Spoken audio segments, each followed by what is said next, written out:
বাউফলে আধিপত্য বিস্তারকে কেন্দ্র করে বিএনপির দুই পক্ষের মধ্যে সংঘর্ষ হয়েছে। এতে বাউফল পৌর ছাত্রদলের আহ্বায়ক কমপক্ষে ২০ নেতাকর্মী আহত হয়েছেন। ভাঙচুর করা হয়েছে ৪টি মোটরসাইকেল। আজ বৃহস্পতিবার সন্ধ্যায় উপজেলার নাজিরপুর গ্রামে এ ঘটনা ঘটে। স্থানীয় বাসিন্দা ও দলীয় সূত্রে জানা গেছে, আগামী শনিবার বাউফল পাবলিক মাঠে বিএনপি দলীয় সাবেক সংসদ সদস্য শহীদুল আলম তালুকদারের জনসভা করার কথা রয়েছে।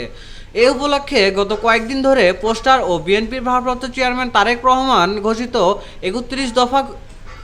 ৩১ দফা সম্বলিত প্রচারপত্র বিতরণ কার্যক্রম করছিলেন। বাউফল পৌরসভা ছাত্রদলের আহ্বায়ক আবদুল্লাহ আল ফাহাদের নেতৃত্বে ২০ থেকে ২৫ জনের একটি দল বৃহস্পতিবার সন্ধ্যা ৭:৩০টার দিকে পোস্টার ও প্রচারপত্র নিয়ে নাজিরপুর গ্রামের প্রচারণা চালাতে গেলে এ সংঘর্ষের ঘটনা ঘটে।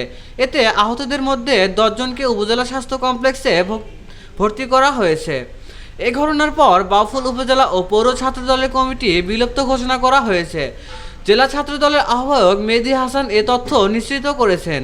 ছাত্রদল নেতা আবদুল্লাহ আল ফাহাদের অভিযোগ করেছেন নাজিরপুর গ্রামের আব্দুল মোতালেব দল নেতা আল ফাহাদ অভিযোগ করেছেন নাজিরপুর গ্রামের আব্দুল মোতলেব খানের বাড়ির সামনে পৌঁছালে নাজিরপুর ইউনিয়ন বিএনপির সাধারণ সম্পাদক এনায়েত হোসেন খানের নেতৃত্বে ১৫ থেকে ২০ জনের একটি দল ছাটা ও দেশীয় অস্ত্র নিয়ে তাদের ওপর অতর্কিত হামলা চালায়। তাদের নেতাকর্মীদের পিটিয়ে ও কুপিয়ে আহত করে। এ সময় ৪টি মোটরসাইকেল ভাঙচুর করা হয়। তিনি আরও অভিযোগ করেছেন, বাউফল পৌরসভা বিএনপির যুগ্ম সাধারণ সম্পাদক হাজী মোহাম্মদ পলাশের পরোক্ষ নির্দেশে এই হামলা চালানো হয়েছে। তাকে মুঠোফোনেও যুবদল নেতা পলাশ থেকে নেওয়ার হুমকি দিয়েছেন। মুঠোফোনেও যুবদল নেতা পলাশ দেখে নেওয়ার হুমকি দিয়েছেন এনায়েত হোসেন, পলাশের শ্বশুর। তবে বিএনপি নেতা এনায়েত হোসেন অভিযোগ অস্বীকার করে প্রথম আলোকে বলেন, ফাহাদ ও তার লোকজন পরিকল্পিতভাবে এলাকায় ঢুকে তাদের লোকজনদের ওপর অতর্কিত হামলা চালিয়েছেন। তখন তার লোকজন আত্মরক্ষা করার চেষ্টা করলে দুই পক্ষের মধ্যে সংঘর্ষ হয়। এতে লোকজনও আহত হয়েছেন।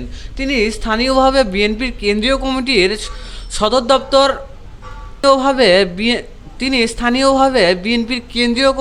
সহ দপ্তর সম্পাদক মুমিনুর হোসেনের পক্ষে রাজনীতি করেন বলে দাবি করেন। বাউফল পৌরসভা বিএনপির যুগ্ম সাধারণ সম্পাদক মোহাম্মদ পলাশ বলেন, তিনি ঢাকায় আছেন। তিনি ছাত্রদল নেতা ফাহাদকে ফোন করে মারামারি না করার জন্যও বলেছেন, কোনো হুমকি দেননি।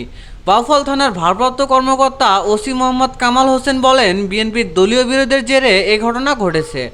লিখিত অভিযোগ পেলে আমরা অবশ্যই প্রয়োজনীয় ব্যবস্থা নেব।